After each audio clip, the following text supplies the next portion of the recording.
Chers amis confinés, bonjour. Nous vivons une époque intéressante. C'est une période de crise de confiance. Nous n'avons collectivement plus tellement confiance dans les politiques, dans le gouvernement, dans les décisions prises en notre nom. Cette méfiance est le produit de facteurs trop nombreux et trop complexes pour que je sois en mesure de les analyser ici. Mais une chose semble acquise pour les vendeurs de balivernes, ils ont intérêt à faire croire que la science est de leur côté.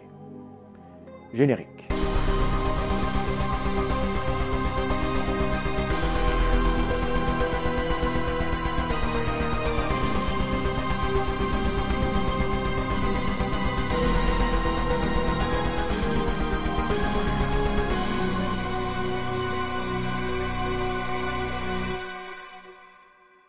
En 2020, malgré tous nos malheurs, nous avons encore l'électricité et Internet et 1000 preuves que la science est efficace pour construire des trucs qui marchent.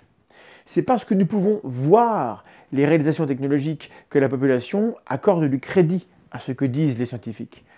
Disons que c'est plutôt bon signe, mais ce qui serait vraiment souhaitable, c'est que les gens accordent leur confiance aux scientifiques en raison de la validité des procédures employées pour arriver à leur conclusion. Cela impliquerait une plus grande culture scientifique. Dans la vidéo précédente, nous nous sommes attardés sur ce que l'épidémie de Covid-19 met en évidence au sujet des croyances religieuses. Aujourd'hui, nous allons voir que l'épidémie rend saillante toute une galaxie de gens qui consacrent leur temps à donner des conseils de santé, à proposer des stages, des ateliers, des produits divers et variés destinés à améliorer la santé ou le bien-être de leurs clients. Covid-19 est devenu un argument marketing. Dans l'ambiance angoissante d'un confinement général, ces arguments voyagent à une vitesse folle au rythme des clics de centaines de milliers de gens qui ne prennent pas toujours le temps de lire ou de vérifier ce qu'ils transmettent. Bref, nous assistons à une épidémie de conneries.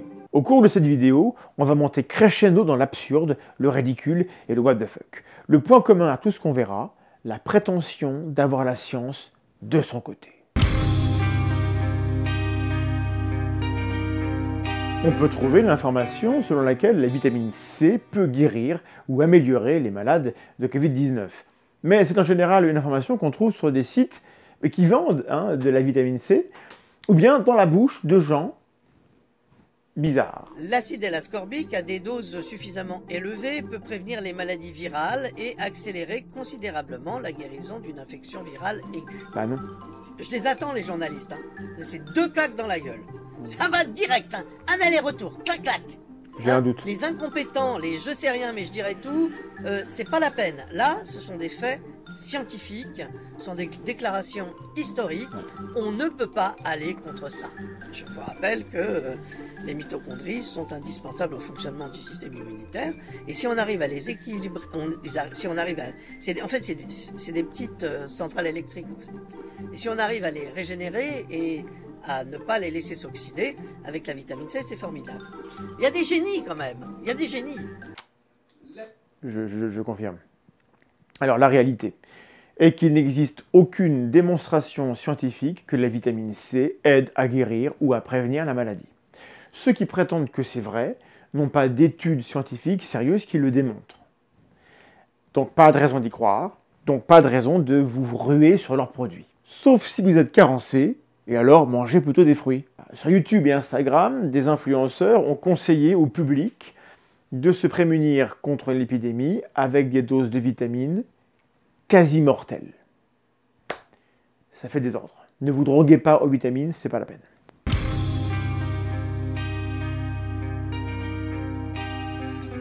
En France, les laboratoires Granion, qui vendent des compléments alimentaires, font des publicités trompeuses où ils annoncent que leurs produits aident à lutter contre la grippe ou le coronavirus. Ils vont jusqu'à démarcher les cabinets médicaux par fax. Voilà. Des centres anti-poison ont dû officiellement dire aux gens que boire de l'eau de Javel n'aide pas à guérir de la Covid-19. Sur le site d'Henri Joyeux, le célèbre médecin ultra-catholique homophobe anti-vax, on peut lire « Le virus ne résiste pas à la chaleur. Il meurt s'il est exposé à des températures de 26-27 degrés Celsius. » Sur quoi se base-t-on pour dire cela? Ben, on ne sait pas. Et quand on cherche des informations plus solides, on finit sur le site du CDC, le Centre de prévention des maladies aux États-Unis, qui explique qu'on ne sait pas si les températures printanières vont tuer ou ne pas tuer le coronavirus. Petite astuce, quand on ne sait pas, on ne donne pas de conseils aux autres. Le même joyeux site continue. Conseil numéro 1. Il est très important de consommer, durant la journée, toutes les boissons chaudes possibles. Le liquide chaud dans la gorge fait que le virus, s'il est présent, rejoindra l'estomac dont l'acidité va le détruire. Attention, surtout évitez de boire de l'eau glacée ou de sucer des glaces ou glaçons ou la neige pour ceux qui sont à la montagne, en particulier les enfants. Le virus aime le froid. Restant dans la gorge, il risque de rejoindre les voies respiratoires.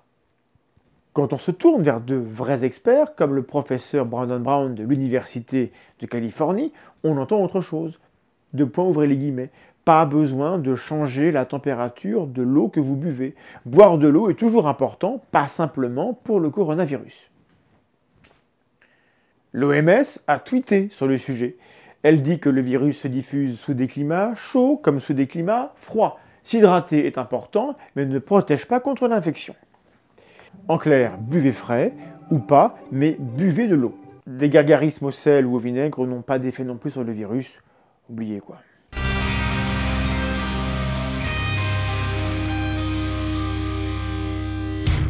En parlant de boire de l'eau, les discours qui se veulent scientifiques peuvent provenir de partout. La Revue du vin de France, dans un tweet du 19 mars, explique que si un grog est efficace contre le rhume, c'est parce que l'alcool tue les virus. Il conseille donc de l'armagnac ou de l'eau-de-vie contre l'épidémie. Étonnamment, les vendeurs de pinards ne sont pas avares de conseils santé. Et le même jour, le rédacteur en chef de la même revue tweetait, j'ouvre les guillemets, en cas de symptômes grippaux, je préfère me remettre à un bon cognac qu'à un verre d'eau. Rappelez-moi, on versait quoi dans le tonnelet des Saint-Bernard? Ce genre de propos a peu de chances d'avoir un effet bénéfique sur l'état de santé général. Et si ces gens ont bien le droit de vendre leur produit, qui est légal, et malgré les méfaits avérés, on pourrait s'attendre à ce qu'ils aient la décence de se faire discret sur les questions de santé. Par exemple, peut-on espérer un peu de décence? En France, l'alcool tue plus de 40 000 personnes par an. La grippe fait pâle figure. En Iran, 27 personnes qui ont bu de l'alcool frelaté pour guérir du coronavirus sont mortes d'avoir cru des publications lues sur Internet. Aux États-Unis, le télévangéliste Jim Bakker vend 120 $ des bouteilles d'une solution d'argent qui élimine le virus en 12 heures et booste votre système immunitaire. J'ai déjà eu l'occasion de vous dire ce qu'il faut penser de ceux qui parlent de booster votre système immunitaire. C'est un charlot. Utilisons les bons termes. Jim Bakker a justement fait 5 ans de prison pour fraude. Il a aussi acheté le silence d'une femme qu'il accusait de viol. Concernant cette solution d'argent, l'État du Missouri a porté plainte contre lui. En Inde, les nationalistes au pouvoir veulent mettre en avant les remèdes ayurvédiques. Les mêmes personnes racontent que l'ancienne civilisation hindoue possédait de hautes technologies comme les avions, les cellules souches et Internet ou encore l'arme nucléaire. Le ministère de la Santé a communiqué officiellement en mettant en avant l'homéopathie pour la prévention de l'épidémie. À l'échelle d'un tel pays, ce sont des conseils qui risquent de coûter cher. L'homéopathie, parlons-en. Le site Homéophyto nous explique que cette doctrine est efficace contre le coronavirus. La branche américaine de Boiron tweet qu'il ne faut pas croire que l'homéopathie guérit la Covid-19. Mais le tweet disparaît très vite. Le site du docteur homéopathe indien Manish Bhatia réaffirme lui que ça marche. Le site Planète Homéopathie est même carrément en colère contre Boiron, écoutez bien. Aux yeux du public, le laboratoire phare vient d'exprimer que l'homéopathie est sans effet. C'est un fait d'une gravité exceptionnelle. Or, nous savons tous que si l'homéopathie s'est développée, c'est justement grâce au soutien du public de par les guérisons merveilleuses dans tous les cas d'épidémie. La mortalité tombait à quelques pourcents au lieu de 30 habituels dans la scarlatine, la pneumonie, la fièvre jaune, les méningites, la typhoïde, le choléra, pour ne citer que ces quelques pathologies. Il s'agit vraiment ici d'un aveu d'impuissance qui est aussi celui de tous ceux qui se prétendent homéopathes, mais ne sont en réalité que des granulopathes formés en quelques week-ends. Ça balance. Problème. si l'homéopathie est efficace contre la scarlatine, la typhoïde et le choléra, pour ne citer que ces maladies, on devrait trouver cette information capitale dans la littérature scientifique. Parce que si c'est vrai, c'est une très bonne nouvelle. C'est important, et les homéopathes ont tout intérêt, évidemment, à publier ces résultats. Mais si c'est faux, alors on ne croisera l'information que dans la bouche des charlatans. L'auteur de ces mots, c'est Édouard Broussalian. Et justement, il écrit sur une autre page qu'une étude des symptômes des personnes infectées lui permet à lui de choisir, au doigt mouillé, le bon traitement. Je cite. La caractéristique de tous les cas rencontrés, c'est le frisson déclenché par le simple mouvement d'air sous les couvertures. Le médicament qui possède cette caractéristique, Nux vomica. C'est un peu le bordel dans la tête des homéopathes, c'est mieux d'aller se soigner ailleurs. Pour nous croire protégés du coronavirus, tous les coups sont permis, y compris les concepts dérivés de la loi d'attraction et des travaux de Masaru Emoto. On fera une vidéo là-dessus aussi. En 2 mots, cette doctrine affirme que c'est la volonté qui fait advenir les événements autour de nous.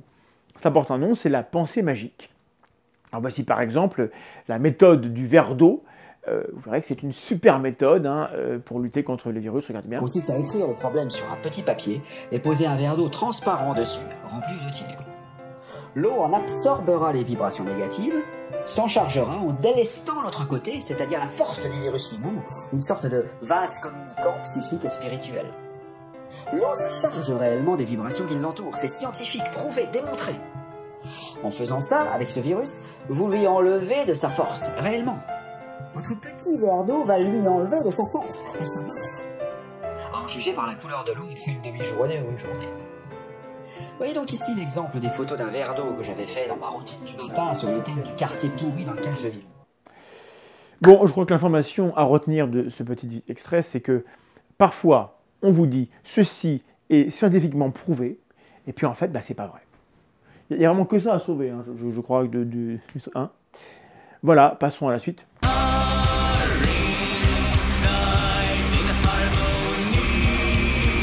Il y a toute une culture hygiéniste obnubilée par le pouvoir de l'esprit sur le corps et une profonde inculture de la biologie qui nous répète que les germes ne peuvent rien contre vous si vous appliquez à la lettre les bonnes pratiques qu'ils vous vendent. Le jeûne est l'un des meilleurs moyens de muscler le système immunitaire. On dit que 3 jours de jeûne, ça fait un reset complet du système immunitaire.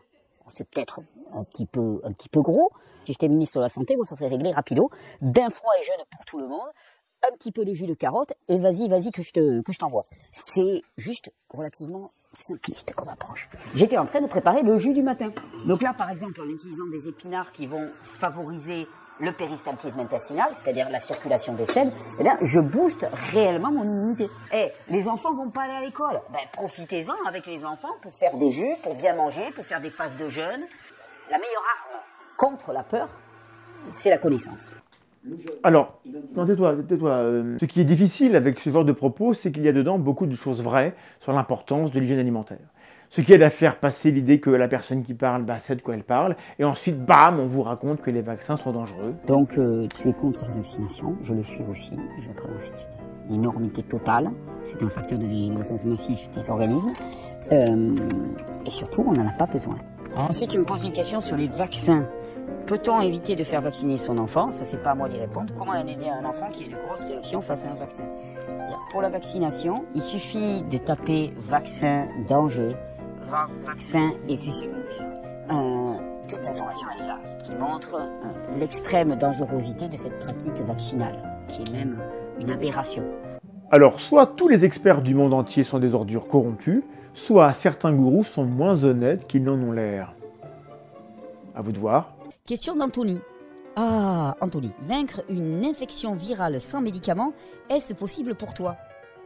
Alors là, tout dépend si y a la Mivilude qui écoute ou pas, si le gouvernement écoute ou pas, et si je tiens à regarder ma chaîne YouTube ou pas. C'est la question. Question piège. Je vais me botter en touche un petit peu. Ce que j'imagine que tu me demandes, c'est est-ce que on peut vaincre le Covid-19 sans utiliser de médication? Eh bien, la réponse, elle est simple. Ça dépend. Ça dépend de quoi? Ça dépend de beaucoup de choses. Ça dépend de toi, de ton organisme, de ton terrain, de l'état infectieux. J'ai des témoignages des témoignages de personnes qui avaient développé une infection au Covid-19 et qui s'en sont sortis sans utiliser de médication particulière. Les hygiénistes sont à la mode. Ils ont des dizaines et des centaines de milliers d'abonnés. Ils affirment que tout ce qu'ils disent est avéré, que la science prouve qu'ils ont raison. Parmi eux, Christian Thalschaller est un médecin qui se dit holistique, super. Il est également chaman, pratique le channeling, qui est une forme de médiumnité, et la maroli, ça vous allez voir. Il a eu quelques ennuis avec la justice, bon très bien, mais surtout, on va l'écouter. Le microbe n'est rien, c'est le terrain qui est tout. Vous n'avez aucune peur à avoir, aucun virus ne peut vous faire quoi que ce soit, ni aucun microbe. Tout est là. Vous avez affaire à un être incroyablement intelligent qui s'appelle un être humain avec un corps de lumière, un corps mental, un corps émotionnel, un corps physique. Et dans ce corps physique, vous avez à comprendre que votre système immunitaire, il est puissant. Ouais. Sur le plan spirituel, le corps de lumière, lui, n'est jamais malade. Donc, il n'y a pas de problème. Ah oui. Mais pour que son énergie puisse circuler, il faut qu'au niveau mental, on sorte des pensées négatives. Parce que nous sommes en train de dire « Ah non, je refuse de vivre. Je ne veux pas de corps. » Alors le corps, il ne peut pas faire son travail. Mais si nous disons « Ok, j'ai peur, je lâche ma peur. » Je lâche ma peur. Je vais sortir. Je lâche ma colère. Comme un enfant de 3 ans, à ce moment-là, dès que nous avons libéré les émotions négatives créées par des pensées limitées, commençons à nous détendre. N'est-ce pas, l'histoire se répète. Ça s'est déjà passé à la fin de l'Atlantide. La fin de l'Atlantide a connu une époque où les gens devaient avoir un petit cristal implanté à la base de la colonne vertébrale, et ce cristal permettait aux autorités de gouverner les gens. Si vous pensiez de travers, vous alliez recevoir des décharges électriques, donc vous étiez obligés. Et nous sommes en train de rejouer la même scène. Mais ce qui change cette fois, c'est qu'ils ne vont pas gagner. Donc, si jamais vous êtes malade, si vous jeûnez, vous êtes sûr de guérir en très peu de temps, parce que votre corps va faire son travail. Oui. L'oignon cru, c'est une des raisons qui ont fait que des gens ont survécu à la peste au Moyen-Âge, qui a tué combien, 25 millions de gens. Et ceux qui mangeaient des oignons crus, ben, ils s'en sortaient. Là, je fais une sorte de catalogue, des mesures simples, mais qui vont vous permettre, si vous les mettez en œuvre, de bien vous amuser. C'est qu'au lieu de dire « Ah mon Dieu, qu'est-ce que je vais faire? J'attends un vaccin qui va me sauver la vie. » Parce que ça, c'est une totale illusion. Les vaccins n'ont jamais sauvé une seule vie. Vous savez, quand vous étudiez la chose tranquillement, moi j'ai fait des tas de livres et des vidéos là-dessus, les vaccins, c'est une illusion totale. Ils n'ont jamais protégé personne. Ils ont fait qu'empoisonner des milliers et des millions de gens. Donc, aucun virus n'est dangereux. C'est le plus vieux médicament du monde. Pas encore. C'est quelque chose de très connu. Et ce qui est magnifique, c'est que c'est très ancien. Mais c'est très peu connu dans les pays occidentaux. Pourquoi? Parce que c'est simple, c'est naturel, ça coûte rien. Comment? Oui, le meilleur médicament du monde. Vous savez ce que c'est? C'est votre propre urine. Alors nous utilisons le mot amaroli. Propre urine. Parce que le mot amaroli est plus léger, c'est le mot indien, que le mot urine. Urine en français, ça fait un peu glauque. L'urine n'est pas une toxine pour éliminer un détritus affreux, c'est un médicament. Et c'est le meilleur médicament du monde. C'est le seul qui n'a absolument aucun effet secondaire. L'urine n'a jamais tué personne et qui a guéri des milliers, des milliers, des milliers, des milliers de gens. Parce que quand vous buvez votre urine, vous le mettez sur votre peau, votre corps prend de l'énergie, n'est-ce pas? L'urine n'est pas un déchet, c'est du sang filtré. Donc il y a dans l'urine l'énergie, il y a dans l'urine l'énergie du sang, une énergie qui vibre très haut. Dès que vous prenez votre urine, le corps a plus d'énergie, il va pouvoir se guérir beaucoup plus facilement que si vous prenez des médicaments chimiques ou des produits qui cassent votre système énergétique. Bon, donc sur l'urine, il ne tarit pas d'éloge. Vous pourrez vous référer à son livre « Urinothérapie, Amaroli, la découverte d'une écologie intérieure », où on apprend qu'à titre curatif, on boit l'amaroli pour le jeûne à l'urine pendant 1 à 3 jours en cas de maladie aiguë, et pour le jeûne de 3 à 30 jours à l'eau et à l'urine seulement, pour lutter contre les maladies chroniques graves, cancer, tuberculose, asthme, arthrite, maladie cardiovasculaire, diabète, paralysie, maladie d'Alzheimer, affection psychiatrique, psoriasis, bref, plein de choses. On peut trouver l'information sur la fiche que le site Psyram dédie au monsieur. Je vous conseille le site Psyram qui s'intéresse à toutes les pseudomédecines. Petit détail, monsieur Thalschaller affirme que le sida n'est pas une maladie due à un virus. Je le cite, « Le sida n'est que le résultat d'un mode de vie immunodestructeur. Ce niveau de négationnisme scientifique a forcément des conséquences. » Sans transition.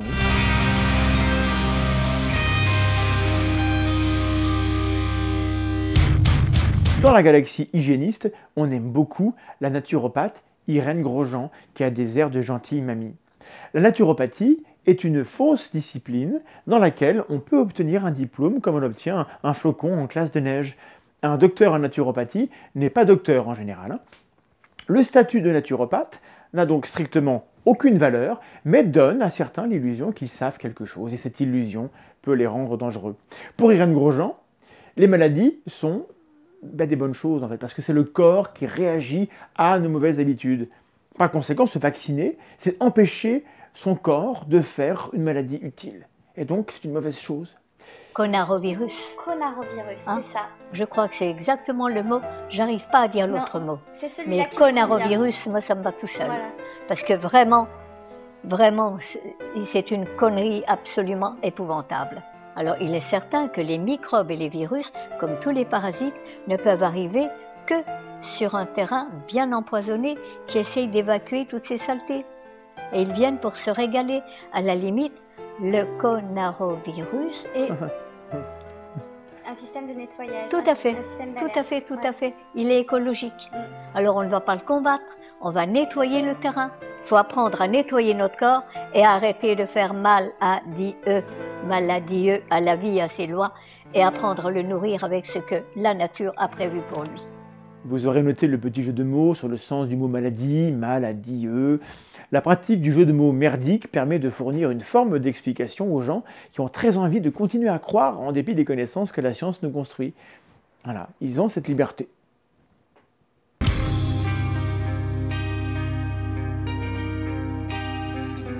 On pourrait continuer longtemps, évoquer la médecine quantique qui vous promet la mort si vous n'élevez pas votre taux vibratoire. La médecine anthroposophique qui propose de laisser la maladie se répandre chez les plus jeunes afin de protéger les plus âgés, à les comprendre. La mode des huiles essentielles, l'idée que le Qigong ou l'instinctothérapie protège contre l'épidémie, etc. Les pseudo-experts qui cultivent les croyances magiques ne manquent pas. Ils doivent leur succès à une certaine forme de complicité de la part de ceux qui les écoutent. Parce qu'aujourd'hui, face à l'immensité des connaissances disponibles en quelques clics, l'ignorance ressemble à un choix. Les abonnés de tous ces gens font le choix délibéré de ne pas se fier à des sources plus solides parce que cela dérangerait leur confort mental. Je vous suggère de n'être jamais trop attaché à votre confort mental, car la science évolue, nos connaissances s'améliorent et il faut s'attendre à devoir abandonner certaines certitudes de temps à autre. Quand, en temps normal, les sceptiques comme nous critiquent les idées saugrenues, les dogmes imbéciles, les raisonnements creux, les rhétoriques fallacieuses, ce n'est pas pour le plaisir d'être désagréable, en fait. C'est parce que nous savons que les croyances ont toujours des conséquences. Les fausses médecines ne sont pas seulement inefficaces, elles sont dangereuses à chaque fois que le patient se croit protégé alors qu'il ne l'est pas. Une célèbre citation dit « Le premier ennemi de la connaissance n'est pas l'ignorance, c'est l'illusion de la connaissance ». De la même manière, le premier ennemi de votre immunité lors d'une épidémie, c'est de vous croire protégé par quelque chose qui ne vous protège pas.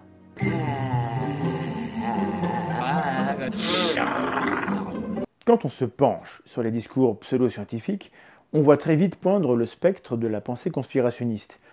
Parce qu'il faut à ces gens une explication au fait qu'ils savent tant et tant de choses, tandis que la société ne les croit pas. L'épidémie du coronavirus est une occasion spectaculaire de voir en temps réel les récits conspirationnistes fleurir, se contredire, se réconcilier, se restructurer pour offrir au public une narration virale mais toxique. Une véritable épidémie de conneries. Nous verrons les aspects conspirationnistes dans le prochain épisode. À bientôt.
Non, mais je comprends. Bien sûr que c'est grave.